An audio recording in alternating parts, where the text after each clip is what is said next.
In this lesson, we'll learn about a special method that is available on a React component, and it is called setState. And just like the name suggests, the setState method allows us to set the next version of the component state. So the next iteration or the next draft of the state. When we defined our logic in the constructor, we defined the initial state, the initial value of the data that is going to belong to the component as long as it exists. With the setState method, which is also going to be available on the this keyword, we're going to be able to declare the next version of the state. Okay? So you might have been wondering in the previous lesson, why did we have a text property in our state given that our text property has no way of changing? And that is an absolutely correct instinct. Right now, we could simply hard code the text login to account right here for our button text, and the result would be the same. So something like this right now isn't really getting the full benefits of state. The whole point of state is to hold data that will change over time. And more importantly, when that data changes, React will force the component to re-render. So React will rerun the render method whenever any property on our state changes and recalculate this JSX again whenever that state updates. So what I'd like to do in this lesson is trigger an update to our text property. I want to change our text property to be something else. And in this case, it's just going to be an arbitrary text property set to the string register. And typically, the way that state is going to change is it's going to be prompted by some kind of user event or user action. The user needs to do something on our site, and that will change the UI. So one of the most obvious and common examples of a user event is the user clicking on something. So since we have a convenient button located right here, what I propose we do is simply add some logic so that when the user clicks the button, we'll update the state. And once we update the text property, the component should re-update, and we should see that new value of text render right here because it's going to be the updated value in the re-render. So there's a lot of concepts that we have to kind of add together to make all this possible. So let's move through it really slowly, step by step. The first thing I want to do is to apply what is called an event handler to this button. An event handler is simply a function or a method that React is going to run when an event happens. And an event is just some occurrence, is something that's going to happen. It could be the user clicking, or it can be the user typing, or it can be the user hovering their mouse over something. There's a wide variety of browser events, and React is able to capture all of them right here. So the way that we wire up a click is on any JSX element, we can add this prop or attribute because it's sort of synonymous in this world, right? Because remember, these are not pure HTML elements, they are JSX elements. But right here for my button, I'm going to add on click. So lowercase o, capital C, and I'm going to provide my equal sign here and then the curly brace syntax. And what onClick expects is either a function or a method. We need some kind of procedure, in other words, some kind of recipe that React is going to run when the user clicks. So this is not going to run when the component is first mounted to the DOM. This is going to run whenever the user clicks, and a function is the best data structure to represent that because a function is kind of a sequence of steps, right, that is going to be executed at some point in the future. So to onClick, the simplest thing that we can pass now is an arrow function directly in line. All right, and here in the body of this arrow function, and you can provide curly braces or not because we can also make this an implicit return. It doesn't really matter. So I'm just going to leave them off right here. We're going to reference the this keyword that is referencing our component. And then, as I mentioned, the method we're looking for is called setState. We're going to invoke that method, and we're going to pass in an object. In that object, we're going to specify the properties of the state that we want to update along with their new value. So currently, our state object only has one property anyway, which is text. So we want to make sure that we target text, and then we provide the next value of the text property or the new value of that piece of state. So in this case, let's change the text property to register. All right, so let's save that. Let's let Prettier do its thing. And here's what the syntax looks like. So before we try this out in our browser, there's a couple important things worth noting. As I mentioned in the previous lesson, this syntax of this.state should only be used once in the constructor. Moving forward, after that state initialization, if you ever want to update the component state, you must always use the setState method like so. You are welcome to use the setState method as many times as you want, but remember, this is your only approach after the constructor. The reason you have to do that is because setState will force React to re-render the component with the new state, and that is what you want.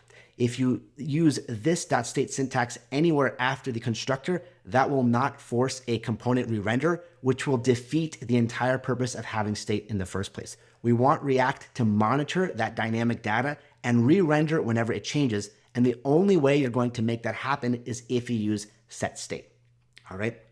Another thing worth noting is that this setState method is not actually guaranteed to be synchronous. What that means is it's not going to be guaranteed to occur right then and there when the user, for example, clicks a button. Now, when we execute this example, it's going to appear to be right then and there, but it's important to note that behind the scenes, the setState method is actually asynchronous.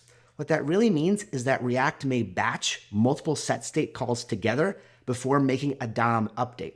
That goes back to the concepts we covered in the previous section, in the behind the scenes section, when it comes to React finding the most optimal way to update the DOM based on the virtual DOM.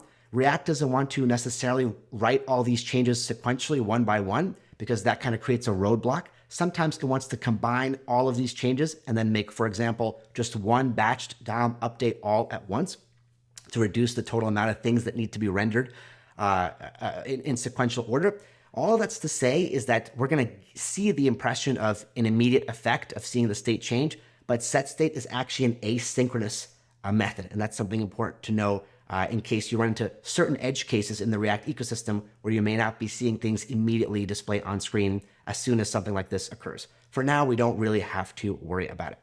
Okay, another thing worth noting is this object right here represents the properties that you want to update on state. It does not represent the next version of the state object.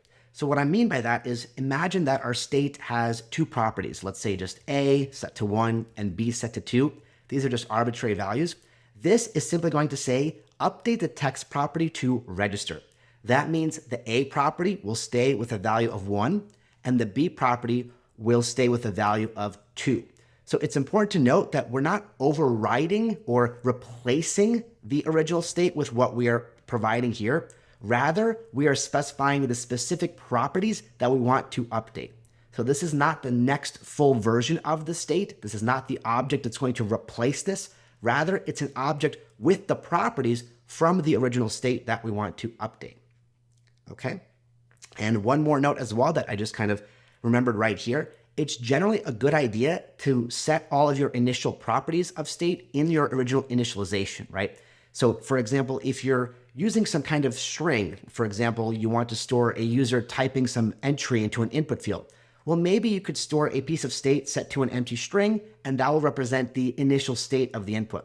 All of that is to say, you typically don't want to create new properties on your existing state object whenever you call setState. You want to update existing properties, which means you should declare everything in your this.state declaration. And for every property, just provide some kind of default value. And typically that's going to be the smallest form of something. If you need to hold a string, then you provide an empty string. If you need to hold an object, then you provide an empty object. If you need a piece of state representing an array, then you provide an empty array. You kind of provide the bare minimum data structure that is needed for that piece of state so that you don't create additional properties later on. So when you call setState, you should only specify properties that already exist, and that will help you to avoid bugs in your code.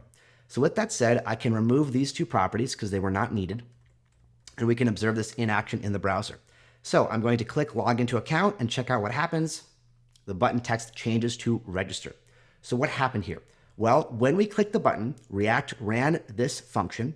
This function invoked the setState method, which is actually available on our component because this method is inherited from the component superclass right here. Right? If we did not extend the component superclass, we would not have that functionality. We would not have that method available, which is why this syntax on line 3 is critical. So the setState method is available. We passed it an object representing the pieces of the state that we should update. We said, React, please change text from whatever its current value is to be register. So React changed the state object, more specifically its text property, to be register. Because we used setState and the component state changes, React says, I'm going to re-render the DOM. So React is going to run through this logic. So it's going to figure out what has changed and what has remained the same. So React is going to figure out, well, all these divs and this H1 and even the button styles are all the same. The only thing that's changed is there is a dynamic reference to whatever text is currently, and now text should be register because that is the new, most modern, most up-to-date value of the text property. So React then changes it from its original value of login to account to register, and that's what we display right here, and thus the DOM updates to show register. So one more time, we'll need to refresh the page to go back into the original component state because there's no way to change it back. But now we can see we begin with login to account, which is specified right here. Then we click the button, that triggers setState, that forces a component re-render, and that's when we see the text state property appear and be updated to register. All right, and you could see how effortless that was because a lot of that operation was automatically done by React. All right, so this is a quick introduction to state, but hopefully it gives you some ideas as to how this could be super beneficial because there are going to be certain elements of our component. And when I say elements, I don't just mean literal HTML elements. I just mean design constructs. There's going to be different elements of our component that are going to change or vary or update over time. And state is a wonderful solution in React to track those changes and react to those changes happening by forcing a re-render of the UI of the component. And we saw one example of that in this lesson. We're going to learn a lot more about these concepts in upcoming lessons. So don't worry if this is all feeling fresh. We're going to have lots of practice with this in the lessons up ahead. So I will see you in the next one.